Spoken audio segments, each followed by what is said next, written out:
अस्सलाम वालेकुम जी भाई। तीसरा मैच हम हार गए T20 का, जो कि नहीं हारना चाहिए था। मैं हमेशा बोलता हूं कि हमारे जो यंग लड़के भी हैं वो भी जिम्बाब्वे की टीम से बहुत अच्छे हैं, लेकिन यही वजूहत होती हैं जिसकी वजह से हमने इस सीरीज में चेंजिंग्स की। लेकिन उससे पहले क्यों नहीं करते थे? हम यही कहते थे यार सीनियर लड़कों को खिलाओ, हम जिम्बाब्वे से भी हार जाएंगे, पता नहीं वो हमें हरा ना दे, जिसकी वजह से हम जो नए लड़के हैं उनको चांसेस कम देते थे, जो कि हमने इस सीरीज में खुले डुले चांसेस दिए। ठीक है, वनडे क्रिकेट में भी दिए, T20 के मैचेस में भी दिए, और लड़कों ने अच्छा परफॉर्म भी किया, इसमें कोई शक नहीं है। लेकिन आज ये देखें, मैं क्यों कहता था हारिस रऊफ को ड्रॉप करो, क्योंकि मैं ये चेक करना चाहता था कि क्या अगर शाहीन भी ड्रॉप हो गया, नसीम भी ड्रॉप हो गया है बॉलिंग लाइनअप में, और अगर हारिस रऊफ को क्यों खिला रहे हो, तो क्यों खिला रहे हो? मैं इसीलिए बोलता था कि हारिस रऊफ को भी ड्रॉप करें, उसको भी रेस्ट करवाएं, कि जो आपके नए लड़के हैं। अगर मैं हसनैन की बात करूं, हसनैन नया नहीं है। हसनैन पाकिस्तान से काफ़ी टाइम से खेल रहा है, लीगें खेलता है, सब कुछ खेलता है। उसके बावजूद भी मैं कह रहा था कि रऊफ को रेस्ट करवा के अपने बाकी बॉलर्स को आप मैचेस खिलवाएं, फिर आपको पता चलेगा कि आपकी बॉलिंग लाइनअप है क्या। उसके बाद आज ये देखें कि साइम अयूब को रेस्ट करवाया गया, अबरार को नहीं खिलाया गया, इरफान नियाजी को नहीं खिलाया गया, और हारिस रऊफ को नहीं, 4 चेंजिंग्स की गई। उसके बाद साहिबजादा फरहान को खिलाया गया, उन्होंने कुछ नहीं किया। अरफात मिनास को खिलाया, उन्होंने बॉलिंग में कुछ नहीं किया। बैटिंग में आई थिंक 22 रन की इनिंग की खेली। कासिम अकरम को खिलाया गया, उन्होंने 20 रन की इनिंग खेली। हसनैन को एज अ फास्ट बॉलर खिलाया गया, उन्होंने 12 रन की इकॉनमी से बॉलिंग की। बात यह है कि एक तो बैटिंग में जितने भी प्लेयर्स थे हमारे, अब सलमान आगा ने 32 रन किए 32 बॉल्स पे। अब पूरा पाकिस्तान पता क्या शुरू हो जाएगा, सलमान आगा T20 का प्लेयर नहीं है, जो कि मैं भी कह रहा हूँ T20 का प्लेयर नहीं है। मैं भी कहता हूँ T20 का प्लेयर नहीं है, उसकी जगह नहीं बनती T20 में। लेकिन अगर आज के मैच में देखें कि किस तरीके से हमारी विकेट्स गिर रही थी, और नो डाउट मैं ये समझता हूँ कि थोड़ा सा बेहतर खेलना चाहिए था उसको, लेकिन वो वहीं रुक गया, वहीं स्लो हो गया, जिसकी वजह से हम कहते हैं कि यार अगर ये भी T20 में होगा आगे चल के, तो वो क्या होगा फिर पाकिस्तान टीम का। और जो कि साउथ अफ्रीका की सीरीज में है भी वो, कि वो T20 का प्लेयर ही नहीं है वो। चले, मैं थोड़ा सा अगर आज मान लेता हूँ कि यार हमारी कुछ बैटिंग लाइनअप कुछ भी नहीं कर रही थी, तो वो थोड़ा सा आराम से खेलता रहा यार, शायद जितने ज़्यादा रन्स कर सके। लेकिन उसने जो 32 किए, उसकी वजह से भी कोई इतने ज़्यादा जो टीम जो है वो रन्स नहीं कर सकी। लेकिन जब 132 हुए तो मैं समझ रहा था, मैंने बोला यार जिम्बाब्वे की टीम इतने रन्स पे भी हार जाएगी, क्योंकि इसके पास उस लेवल के प्लेयर नहीं है। जिस तरह हम समझते हैं कि यार ये 133 रन तो 15-16 ओवर में कर लेते अगर कोई अच्छी टीम होती। लेकिन जिन जिन लड़कों को खिलाया गया, जिन 4 लड़कों को खिलाया गया, उनकी 0 परफॉर्मेंस थी आज के मैच में।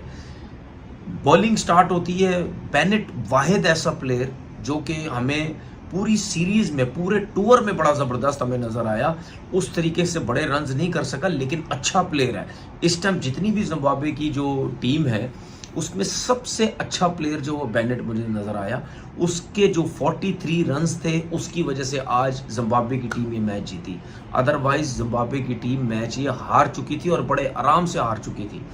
जिस तरीके से उसने चार्ज किया हमारे बॉलर्स को, जिस तरह उसने शॉट्स खेले, और सबसे अच्छा प्लेयर लगता है, टेक्निक भी उसकी अच्छी लगती है, शॉट सिलेक्शन भी अच्छी है। बैट बॉल पे आउट हुआ, वो शॉट देखें, आपने देखा होगा कि जो भी बंदा मैच देख रहा था, उस मैच के दौरान इन्होंने जिम्बाब्वे की कुछ 5-6 मैचेस की लिस्ट बताई थी, जिसमें बताया था कि अगर ये 25 पे 1 आउट है तो 50 पे 7 आउट हो गए, अगर ये 40 पे 2 आउट हैं तो 90 पे पूरी टीम आउट हो गई। आपने ये लिस्ट देखी होगी कि शुरू में 1-1, 2-2 आउट है, उसके बाद एकदम से 30-40 रन पे पूरी टीम आउट हो जाती। तो आज भी यही सब कुछ हुआ। उसकी वजह ये है क्योंकि आप उनके प्लेयर्स तो देखें, ऊपर सिर्फ एक आध प्लेयर है, उसके बाद तो प्लेयर ही कोई नहीं है। क्यों? क्योंकि जो उनके विलियम्स हैं वो नहीं है, अरविन जो है वो नहीं है। ठीक है, तो ये 2 मेन प्लेयर जो हैं, जो वनडे पे भी खेल रहे थे, ये मेन प्लेयर नहीं। अगर ये होते तो शायद इनकी जो बैटिंग लाइनअप है डिफरेंट होती, और शायद जो पाकिस्तान के अगेंस्ट आई थिंक 160 कुछ रन इन्होंने चेस करने थे, वो भी शायद कर जाते, क्योंकि उस वक्त भी 90 कुछ पे 1 या 2 विकेट्स गिरे हुए थे। तो ऐसे लग रहा था कि ये जिम्बाब्वे की टीम ये मैच आराम से जीत जाएगी। तो बॉलिंग की बात करते हैं, जानदाद की मैं थोड़ी सी बात कर लेता हूँ। मैं मैं कब से कह रहा हूँ कि इसको पर्ची पे लाया गया है। मैं ये नहीं कह रहा कि उसने आज का मैच हरवा दिए तो इस वजह से कह रहा हूँ, नहीं, इस मैच से पहले जब से टीम में सिलेक्ट हुई मैं उस टाइम से कह रहा हूँ, ये सिर्फ लाहौर कलंदर की पर्ची पे आया है। और वो अहमद दानियाल एक लड़का है जो फास्ट बॉलर लाहौर कलंदर से खेलता था, उसको लाहौर कलंदर खिलाती नहीं थी, उसी की पर्ची पे आया। देखिए, जब आकिब जावेद आए हैं उसके बाद ये दोनों सिलेक्ट हुए हैं, उसके बाद कोई, उससे पहले कोई उनकी सिलेक्शन वैक्शन का चक्कर नहीं चल रहा था।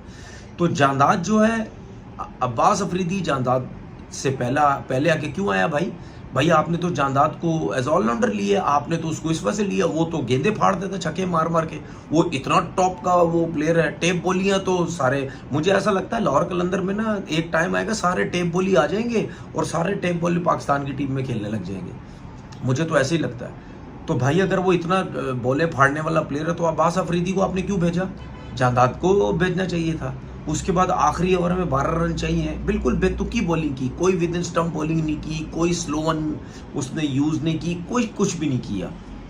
तो एक्सपीरियंस तो उनके पास है ही नहीं, बिला वजह उनको टीम में सेलेक्ट किया हो। और यही जांदाद जो है, यही T20 के टूर पे भी है साउथ अफ्रीका के खिलाफ। अब जब तक आकिब जावेद है ना, ये जांदाद जो है मुझे लगता है ये टीम में रहेगा और इसके बारे में कोई नहीं बोलेगा। अब कोई नहीं बोलेगा कि ये जी पर्ची प्लेयर है, ये परफॉर्मर नहीं है, नहीं, बस वो बाबर आजम के पीछे पड़ा रहना था। इसको कोई कुछ भी नहीं बोलेगा।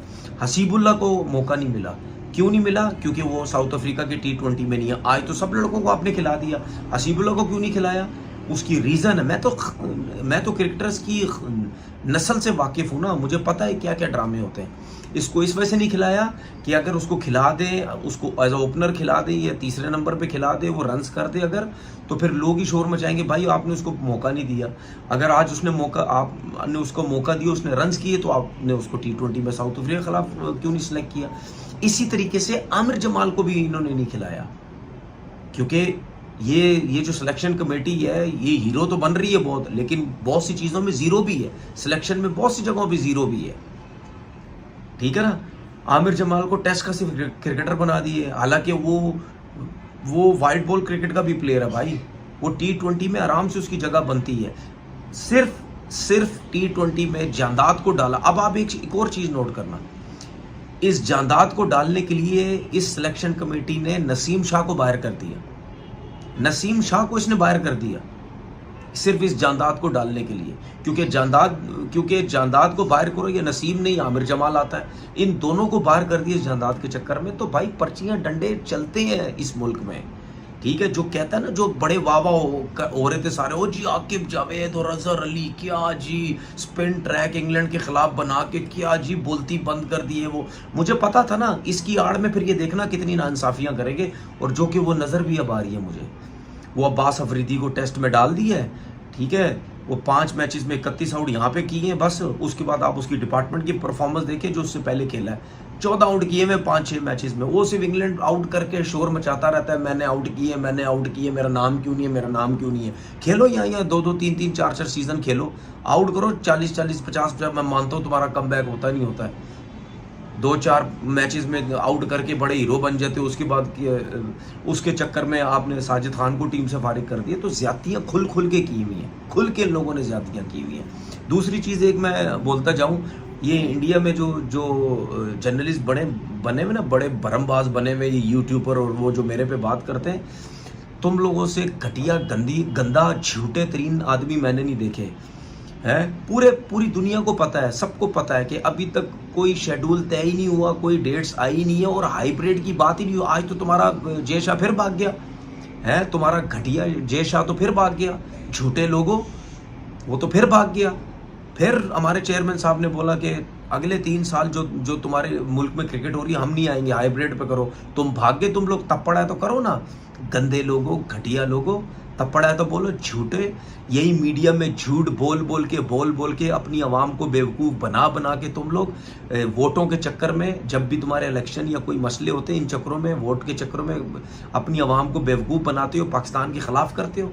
झूठे गंदे लोगों, मेरे बस में हो ना, मैं सीधा तुम लोगों को गालियाँ दूँ, समझ आ गई?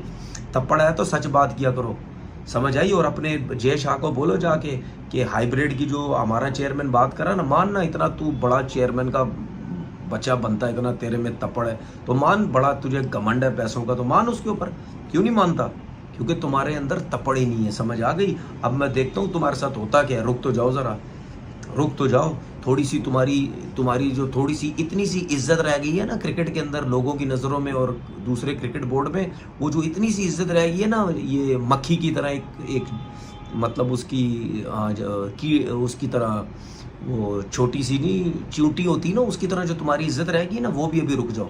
तुम्हारी इज्जत जो हवा में उड़ती है, रुक जाओ। घटिया लोग ना हो तो। अपना बहुत बहुत ख्याल रखिएगा। अल्लाह हाफिज़।